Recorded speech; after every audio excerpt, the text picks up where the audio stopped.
called Litmaps, which can be accessed at litmaps.com. What this allows you to do is to find relevant papers to your research area and to try to keep them organised and stay up to date with the literature that is published within your field. It's a free tool that you can register for, create a free account. The way that works is if you click on the quick search, then it will allow you to search either by the title, the keyword, the DOI of the paper, the author. So I'm just going to search by DOI for a paper that I'm an author on.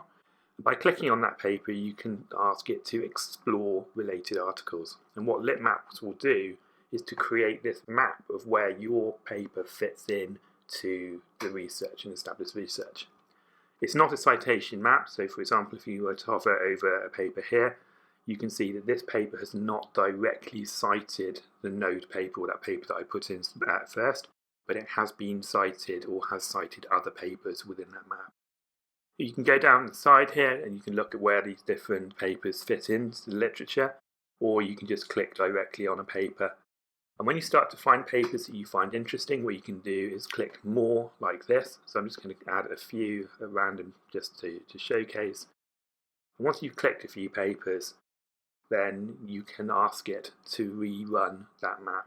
So you can update the results over here on the left hand side, and what it will do is it will now take those papers that you have added to your repository and it will look and regenerate that map. So you can keep doing this until you find all of the literature which is relevant. There are various different ways that you can look at this paper. So you can put rings, so you can have the core papers right in the centre and anything outside in the ring is linked but hasn't yet been added to your library.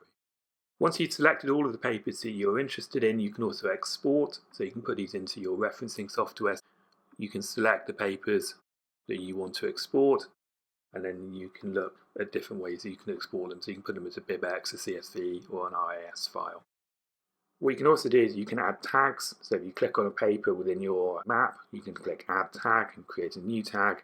Let's say that this is a review article, and you'll see that over here on the left-hand side, it will start to build up the tags as well. So if I were to just click on review, it would show me that that paper is a review article.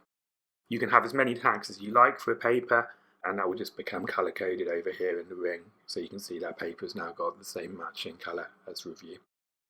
So that's Litmaps. It's a really nice way of being able to find the literature that is associated with your research field, and also then find papers which may not be directly cited or citing your papers, and therefore you can start to expand the literature for your review.